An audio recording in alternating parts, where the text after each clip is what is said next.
अक्सर हम ऐसी चीज़ें खाते हैं जो हमारी सेहत के लिए बहुत ज़्यादा नुकसानदायक होती हैं, पर हमें खाने में बहुत टेस्टी लगती हैं।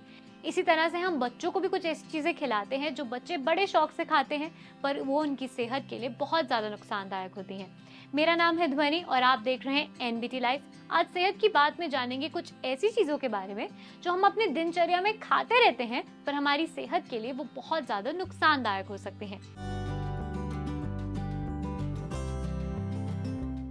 आपको बता दें कि ऐसी कई सारी एनर्जी ड्रिंक्स होती हैं जो अक्सर लोग जो स्पोर्ट्स में ज़्यादा इन्वॉल्व रहते हैं, क्रिकेट खेलते हैं, फुटबॉल खेलते हैं और एनर्जी ड्रिंक्स को पीते रहते हैं।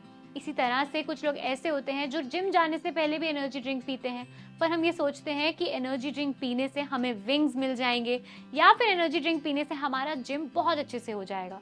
पर आप ये नहीं जानते हैं कि यही एनर्जी ड्रिंक्स आपको हार्ट अटैक का खतरा भी दे सकती हैं और डायबिटीज का खतरा भी दे सकती हैं। पर ऐसा क्यों होता है? एनर्जी ड्रिंक्स के अंदर आर्टिफिशियल शुगर डाला जाता है, वहीं एनर्जी ड्रिंक्स के अंदर बहुत सारी आर्टिफिशियल कलरिंग भी डाली जाती है, जिस वजह से इनका कलर जो है बहुत ज्यादा अट्रैक्टिव हो जाता है और लोगों का एनर्जी ड्रिंक्स पीने का मन करता है। वहीं एनर्जी ड्रिंक्स के अंदर इतनी ज्यादा शुगर होती है जिस वजह से आपको इंस्टेंट एनर्जी मिल जाती है, पर बाद में आपका जब 1 घंटा हो जाता है एनर्जी ड्रिंक को पिए हुए, उसके बाद आपकी वही एनर्जी बहुत ही बुरी तरह ड्रेन भी हो जाती है, जिसकी वजह से आपको डिहाइड्रेशन भी हो सकती है। जब इसके अंदर इतनी ज्यादा चीनी है तो ये आपको डायबिटिक का रिस्क भी देता है, साथ ही ये आपकी बॉडी के अंदर बैड कोलेस्ट्रॉल का भी रिस्क बढ़ा देता है, जिस वजह से आपको हार्ट रिलेटेड इश्यूज भी हो सकते हैं। इसलिए कोशिश करें कि आप एनर्जी ड्रिंक से दूरी बना लें। अब इसी तरह से मार्केट के अंदर बहुत तरह के प्रोसेस्ड फूड आइटम्स भी मिलते हैं, उसी तरह से मार्केट के अंदर फ्रोजन फूड भी मिलता है। अक्सर जो लोग अकेले रहते हैं वो मार्केट में मिलने वाले इस फ्रोजन फूड को घर पर ले आते हैं और फ्रिज में जमा के रख देते हैं और जब मन करता है उसको गर्म कर कर खा लेते हैं। ये एक बहुत ही ज्यादा अनहेल्दी प्रैक्टिस है और साथ ही ये आपकी बॉडी के अंदर कैंसर सेल्स को भी प्रमोट करता है। अगर आप सुबह का खाना बना हुआ फ्रिज में रख देते हैं तो वो एक बार को फिर भी ठीक है, पर अगर आप खाने को बिल्कुल जमा देते हैं, अक्सर लोग ऐसा करते हैं कि मार्केट से ब्रेड खरीद कर लाते हैं और उसको फ्रीजर में रख देते हैं, या फिर मार्केट से फ्रेंच फ्राइज खरीद कर लाते हैं जो कि कच्चे होते हैं और उनको फ्रिज में रख देते हैं और फिर उसको तल कर खा लेते हैं। आपको बता दें ऐसा करना आपकी सेहत के लिए बहुत ही ज्यादा हानिकारक हो सकता है, क्योंकि एक बात तो ये है कि आप उस खाने को डीप फ्राई कर कर खाएंगे, वहीं ऐसे फ्रोजन फूड्स के अंदर बहुत ज्यादा सोडियम डाला जाता है ताकि ये फ्रीजर में पड़े पड़े खराब ना हो। इसलिए इनके अंदर काफी ज्यादा नमक है जो आपकी बॉडी के अंदर बैड कोलेस्ट्रॉल लेवल्स को बढ़ा सकता है और इस वजह से आपको बीपी की प्रॉब्लम भी हो सकती है। इसलिए कोशिश करें कि आप प्रोसेस्ड फूड आइटम से भी दूरी बना लें। इसी तरह से मार्केट में अलग अलग ब्रांड्स का हनी भी मिलता है, यानी कि शहद भी मिलता है, पर हम ये नहीं सोचते हैं कि कौन सा हनी एक्चुअल में ऑर्गेनिक है और कौन सा हनी नकली है।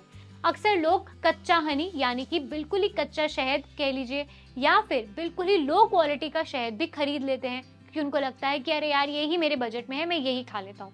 पर अक्सर ऐसा कच्चा शहद खाने से या नकली शहद खाने से भी आपको तरह तरह की बीमारियां हो सकती है। जिन लोगों को अक्सर एलर्जी हो जाती है उनको इस तरह का शहद नहीं खाना चाहिए। आप कोशिश करें कि आप 100% ऑर्गेनिक शहद ही खा रहे हैं, क्योंकि शहद अगर आप कच्चा खाएंगे या फिर अगर आप नकली शहद खाएंगे, इससे ना ही सिर्फ आपको डायबिटीज का खतरा होगा, पर कच्चा शहद या फिर नकली शहद खाने से भी आपके शरीर के अंदर आपके जो ब्लड वेसल्स हैं वो भी ब्लॉक हो सकते हैं।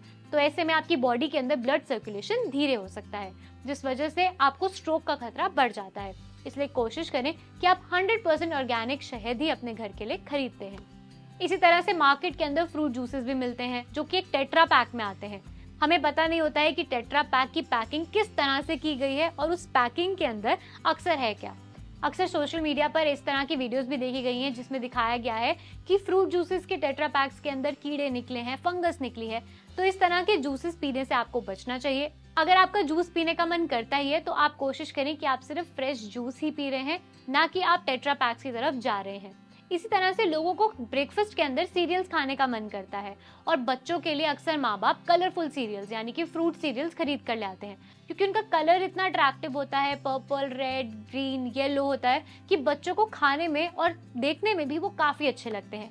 पर आप ये नहीं जानते हैं कि वो कुछ नहीं है, सिर्फ मैदा और आर्टिफिशियल शुगर और आर्टिफिशियल कलरिंग है जो आप अपने बच्चे को सुबह सुबह उठते ही खिला रहे हैं। ऐसा करने से आपको बचना चाहिए, क्योंकि बच्चों में टाइप 2 डायबिटीज के केसेस भी बढ़ते जा रहे हैं, जिसका सबसे बड़ा कारण यही है कि माँ बाप अक्सर बच्चों को ये प्रोसेस्ड फूड आइटम्स दे देते हैं इंस्टेड ऑफ जहाँ बच्चों को फ्रूट्स देने चाहिए या घर की बनी रोटी देनी चाहिए, पराठा देना चाहिए, वहीं माँ बाप बच्चों को फ्रूट सीरियल्स दे देते हैं, वो भी दूध में डालकर, जिसके अंदर बहुत ज़्यादा चीनी है, आर्टिफिशियल कलरिंग है, जो बच्चों में टाइप 2 डायबिटीज़ का खतरा बढ़ा देता है। इसी तरह से हम सबके घर में सफ़ेद नमक बहुत ज़्यादा इस्तेमाल होता है। अक्सर लोगों के घर में पूरे दिन के अंदर 3 मुट्ठी नमक इस्तेमाल हो जाता है। भाई ये नमक आपके शरीर के लिए बहुत ज़्यादा हानिकारक है। ऐसा क्यों है? क्योंकि ये आपका बीपी आसानी से बढ़ाता है, ये तो हम सभी जानते हैं। साथ ही आपकी हड्डियों को कमज़ोर करने का भी काम करता है। अगर आप बहुत ज़्यादा नमक खाते हैं तो ये भी चीज़ सही नहीं है। अगर आप खाने में ऊपर से नमक डालकर खा रहे हैं तो उससे भी आपको बचना चाहिए, क्योंकि ये हार्ट रिलेटेड इश्यूज़ को ट्रिगर कर सकता है।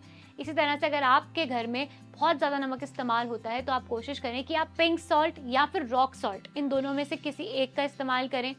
ये दोनों ही जो नमक होते हैं इनमें सोडियम लेवल कम होता है, इसलिए इनको अक्सर थोड़ा सा ज़्यादा डाला जाता है नॉर्मल नमक से। पर ये आपकी हड्डियों के लिए भी अच्छा होता है, आपके दांतों के लिए भी अच्छा होता है, आपकी स्किन के लिए भी अच्छा होता है। साथ ही ये जो नमक है आप बहुत ज़्यादा कम कंज्यूम करते हैं, जिस वजह से आपको बीपी जैसी दिक्कतें नहीं होती हैं। ऐसी ही और वीडियोस के लिए आप एनबीटी लाइव को सब्सक्राइब करें और हमें कमेंट सेक्शन में ज़रूर बताएं कि जो भी मैंने ये चीज़ें बताई उनमें से आपकी फेवरेट कौन सी थी और क्या आप उससे दूरी बना पाएंगे।